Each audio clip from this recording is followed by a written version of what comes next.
Minister, I was very struck by a photograph taken by Niall Carson, carried in the Irish Daily Mail today.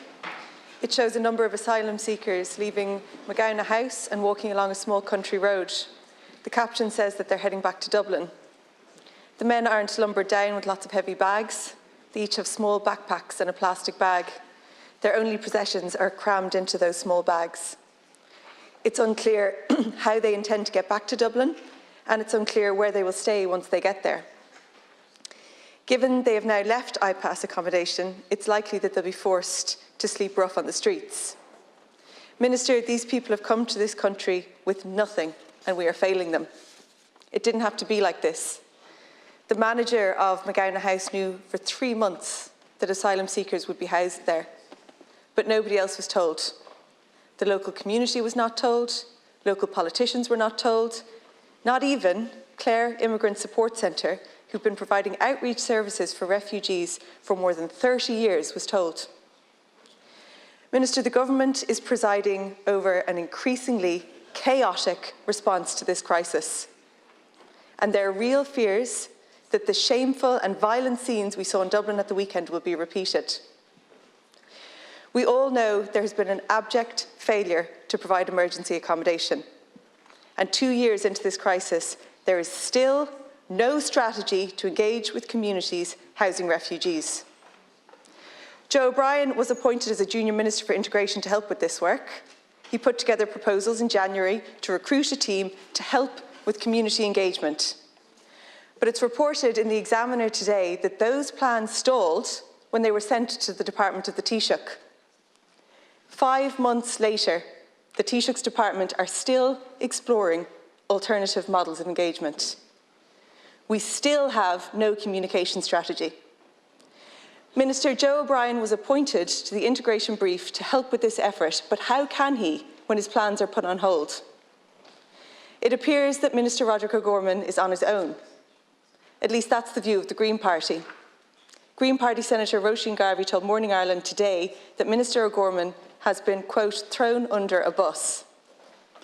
There are also reports of increasing tensions between the Integration Minister and the Housing Minister. Senator Garvey implored people not to play politics with this issue, but it appears the only people playing politics are sitting at Cabinet table. Minister, do you agree that Minister O'Gorman has been thrown under the bus and left to deal with this issue alone? When will the government publish its communication strategy for local communities housing refugees? Thank you, Deputy Cairns. Minister. I want to thank Deputy Cairns for raising a very important issue, and I think an issue that is on the mind of people right across this country. This week I know we had an opportunity in the House yesterday to reflect on the horrific scenes in Dublin, and you are rightly raising the issue in County Clare today. Firstly, I want to be very clear, Minister O'Gorman is leading an incredible effort to the largest humanitarian crisis that probably any of us have lived through, and we're all working tirelessly to support him. And there's very concrete examples of that beyond words. If you take my own Department of Further and Higher Education, it means providing student accommodation during the summer months to the national effort. If you take the Department of Justice, it means identifying and providing the Thornton Hall site. If you take the Department of Defence, it means providing a number of sites, including Kilbride in my own constituency or Colin Barracks in Mullingar. If you take the work of my colleague Minister O'Donovan in terms of the OPW and the rollout of rapid build housing, with the first due to come on stream. Are you in favour of it or against it?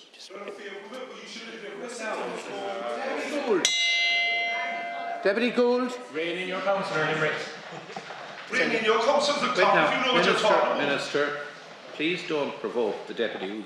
Doesn't take much to provoke him. I'm sorry, yeah, take it easy now. Some issues that I think are more important than shouting at each other across the chamber. This is a very serious issue.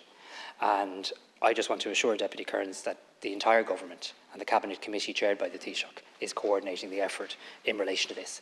I also, for the information of the House, want to confirm that Minister O'Gorman now intends to open 350 additional beds this week, and that will make a very significant difference, and there's been a huge amount of work to get to that point, and I want to acknowledge that. I also want to say that you ask about community engagement. My understanding is that the tender for that has now gone out, and Minister Joe O'Brien is leading that effort. But in relation to community engagement, it is important that we also provide financial assistance for communities that have opened their hearts, their homes, their facilities to help with this humanitarian effort. And this week, the government will announce the allocation of a €50 million fund, which will see every county in Ireland receive a level of funding as well. Look, I do think there needs to be, if you don't mind me saying so respectfully, a degree of fairness in terms of the commentary in relation to this. Ireland's response has not been perfect. I'm not sure any country's has. But we have achieved an awful lot together as a country, and the government has done an awful lot in a short period of time. I was just this morning looking at the figures before the COVID pandemic, before the war in Ukraine. I think we saw 4,781 people come to Ireland and seek protection. We've seen over 100,000 over the course of the last year or thereabouts. That is a huge, huge challenge. And we have to be honest, governments to be honest, everyone's to be honest. People are entitled to come here, people are entitled to seek protection. But we also have to be very honest about the accommodation challenges that we do face. We are working not on a daily basis, but on an hourly basis to try and come up with solutions.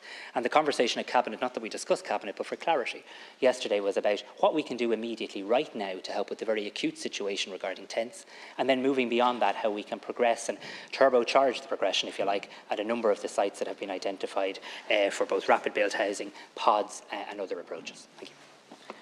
Deputy Cairns. Minister, modular housing was supposed to come on stream last November. Not a single unit has been delivered. Is that rapid in your opinion? Accommodation services are in crisis, but when Baggot Street Hospital was proposed as an accommodation centre, we were told it would take 9 months to do a feasibility study. 9 months for a feasibility study. Does that scream urgency and emergency to you? Nobody's underestimating the task that Roderick O'Gorman has. That's why we're asking if other cabinet ministers are pulling their weight, because he and his staff seem to be very much alone in this. He has repeatedly implored cabinet colleagues to locate accommodation, and at one time when he put out one of those calls, one department, that was Defence, came back with one location. And then the feasibility studies launched. His junior minister can't even get the Taoiseach to sign off on a communication strategy for local communities. So, Minister, who's in charge here? You're saying the Cabinet's doing everything it can, the Taoiseach's saying the same, but there's absolutely no evidence of that. Because it seems Cabinet's at war and there's a complete lack of a coordinated approach. When will you sign off on the proposal for the community engagement? Thank you. Minister. Well, that'll be a matter for Minister Joe O'Brien, who's working very intensively on this and already has... He's waiting 5 months to hear back from the Taoiseach about whether or not it can be approved. You don't need to speak for Minister O'Brien, he can speak for himself. Minister O'Brien is already working very, very hard and making a real difference in relation to this. You implored government not to play politics with this. I'd respectfully suggest the same. The reality of the situation is... the number. Well, it's not fair to... It's not... Lads, I don't need any help. It's not fair to suggest that moving from 4,700 people seeking protection in our country to 100,000 people is a seamless transition. That's not fair. I'm aware of the questions that I was asked. I was asked questions in relation to the community engagement plan. I've said that has gone to tender in the last 2 weeks. I was asked questions in relation to how we're going to further support communities.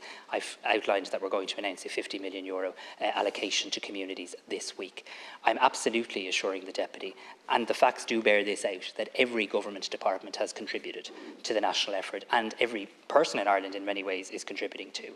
We are making real progress, but we've got to be honest with people. There isn't one singular thing we can do, and this requires hourly work across government, and that is in place.